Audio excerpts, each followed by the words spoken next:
What I've always loved about the theatre is the scenery, the painted backdrop, the flats that come in to suggest a scene. And that's the beauty of this production, is it has all of those elements, those real, tangible elements. Where's Clara? Guided all of the sets in this film. They are just breathtaking. Every single set is beautiful. When I first read the script, the thing that sparked my imagination was the fact that we had this really exciting world, and it was divided into these 4 very concise visual areas. You had, of course, the land of sweets, the land of flowers, the land of snow and ice, and this mysterious 4th realm that was a little ambiguous in the script, but still very intriguing. Making films is a collaboration by its nature. My partner in crime is the set decorator, Lisa Chugg, who's absolutely wonderful. It's a magical production, and it was a chance for me to get involved in creating really amazing, fantastical sets that you don't often get that opportunity to create. Your Excellencies, may I present Miss Clara Starwell. I've worked quite hard at creating a very strict colour palette. We start with real Victorian London in the late 1800s, and we wanted to do Christmas without doing the typical reds and golds. So we came to this idea of using teals and blues and greens. We're on one of these streets, and they've completely transformed it into a Victorian street. There's snow on the ground, there's people in the crazy outfits, there's a bunch of carriages drawn by these beautiful horses. It was kind of like we have gone back in time and we're now in Victorian England. Then when you get to our magical world of the 4 realms, each of those different worlds has its own natural colour palette. The land of ice and snow, of course, would be whites and icy blues. Flowers are brightly coloured, and land of sweets are more synthetic, saturated colours. Where am I?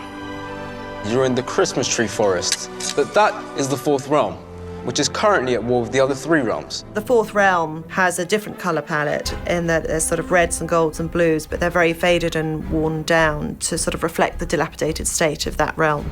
They built this carousel, this massive carousel, and we had to run on and off of it. And then eventually, the carousel breaks. It was incredible.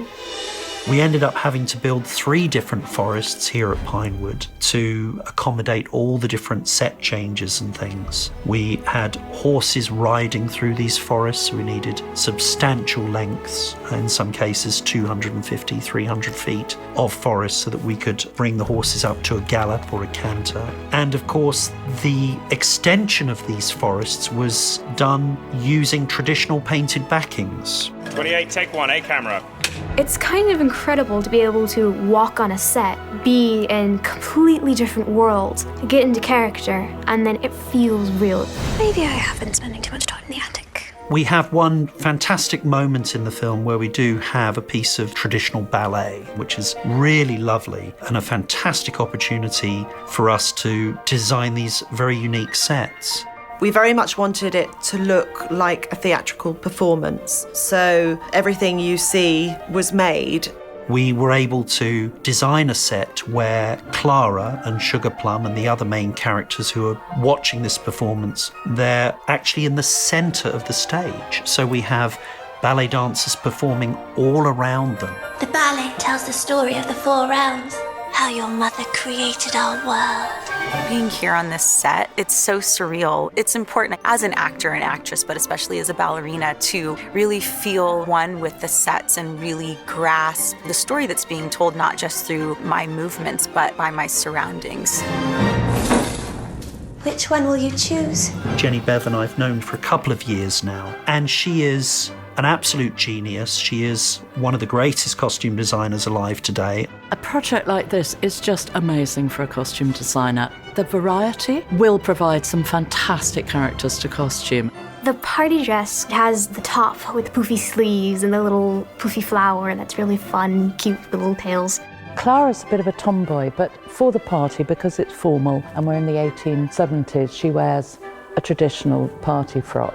You kind of can feel the fabric moving, like if you jump or something, it all kind of moves with you. And I love the bustles that I have. I absolutely love them. You look like the daughter of a queen. For the pageant, Clara then wears a frock that we imagine is something in the realms that would be very princess-like, and a great opportunity for a really fantasy look.